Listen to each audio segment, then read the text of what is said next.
On July 25, the United States Department of Commerce imposed a final anti-dumping duty rate of 20.56% on Canadian softwood lumber imported during calendar year 2023, part of the 6th administrative review of the existing duty order. When combined with parallel countervailing duties, many Canadian shipments will now face total duties exceeding 30%. These measures have been denounced by British Columbia industry groups as unjustified, punitive, and harmful to workers on both sides of the border, while United States lumber interests have lauded the administration's strong enforcement of fair trade laws. The reaction from Canada was imminent and strong. United States President Donald Trump has made it his mission to destroy Canada's economy, and the forestry sector is feeling the full weight of this. Rising unfair and unjust duties imposed by the United States amount to nothing more than a tax on middle-class Americans trying to build or rebuild a home. One that employs tens of thousands of workers in our province already grapples with years of uncertainty, driven by ongoing trade disputes, global market pressures, and the compounding effects of climate change. Now these new duties threaten to rip paychecks out of the hands of hard-working people in British Columbia, and honestly, risk deepening the pain on both sides of the border. Vowing to fight for our workers, our communities, and the future of this sector, Premier David Eby is at the table with other premiers federally, shaping a unified Team Canada approach. Meanwhile, in Victoria, he will convene a provincial softwood lumber advisory council to advise and support our government's response and strategy. To ensure seamless coordination across levels of government, Parmar has also appointed former Deputy Minister to the Premier Don Wright as a strategic advisor on softwood lumber, so that British Columbia's interests are well represented and to help us align with federal and cross-provincial efforts. These duties are hurting people on both sides of the border, with the forestry sector being unfairly targeted, but this is about more than lumber, it's about people and place. By working together with industry, First Nations, and communities, we can build a resilient and sustainable forest economy that works for people, protects our resources, and ensures long-term prosperity for everyone in British Columbia. In an APTN News interview, Canadian Prime Minister Mark Carney outlined his government's approach and strategy to manage United States trade risks and diversify Canada's export markets. Canada's economic outlook is still shaped by what happens from south of the border. We've got a different set of challenges now that are coming again from outside of our borders. To blunt the impact of any future Trump-era duties, Carney stressed the need to reduce our exposure to the Americans by building new trade corridors, whether that's linking British Columbia's clean hydro grid into the Yukon, or opening a deep-sea port at Grace Bay Point to connect with European markets. My job is to convert those great ideas into national interest projects that lessen our dependence on a single market. However, Ontario Premier Doug Ford adopted an even firmer stance against the United States, President Trump, and his tariff policies.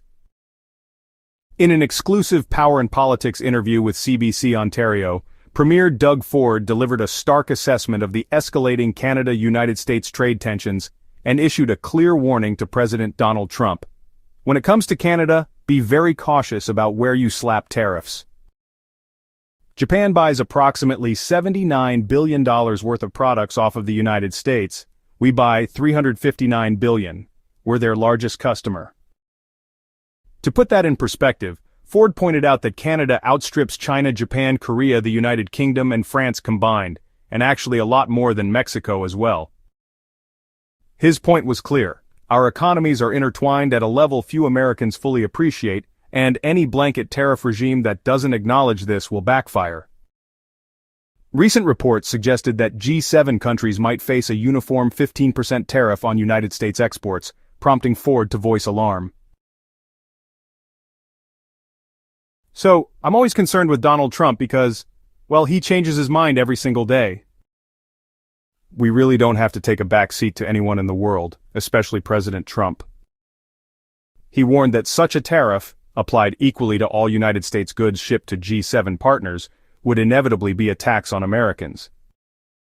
Indeed, Ford reminded viewers that United States steel prices have already jumped 30% in response to prior duties, a cost ultimately borne by United States consumers.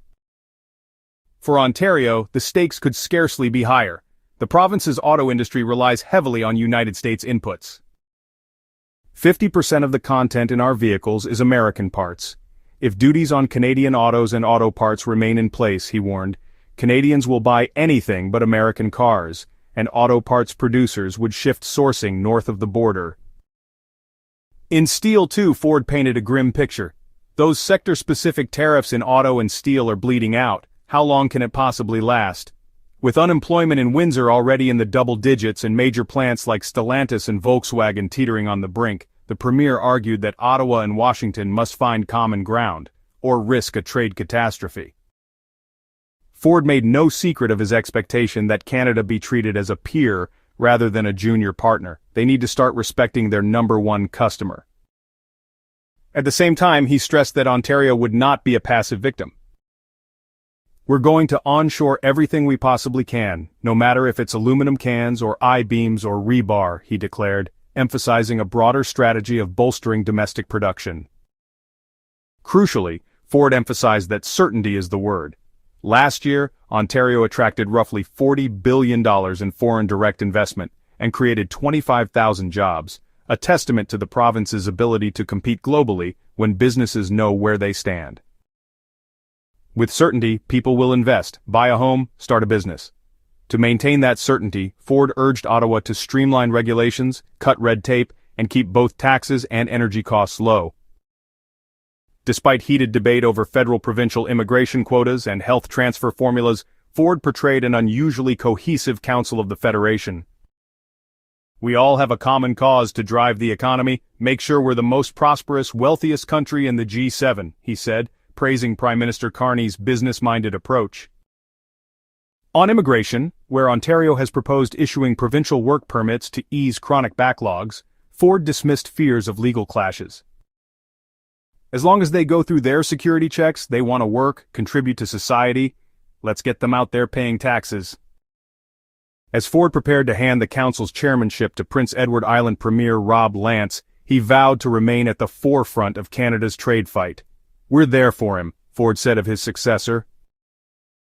We have the largest population, the largest economy, and although Ontario contributes some $25 billion more to federal coffers each year than it receives back, Ford stressed that he has always been ready to help the smaller provinces, believing that Canada's strength lies in its unity. In the final analysis, Premier Ford's message was unmistakable. The Canada-United States economic partnership is too vast and too interdependent for the United States to treat Canada as a mere target of trade retaliation.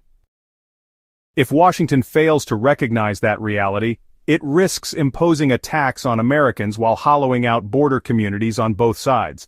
And with Canada poised to onshore more production, the prospect of a prolonged standoff carries risks that neither country can afford. Thank you for watching. As an independent channel, we don't have corporate backing. We rely on your support to keep going. If you found this video valuable, please give it a thumbs up and leave a comment below. It really helps more people find our work. Thank you so much for being part of our community. Check out the next video on your screen. We picked it just for you.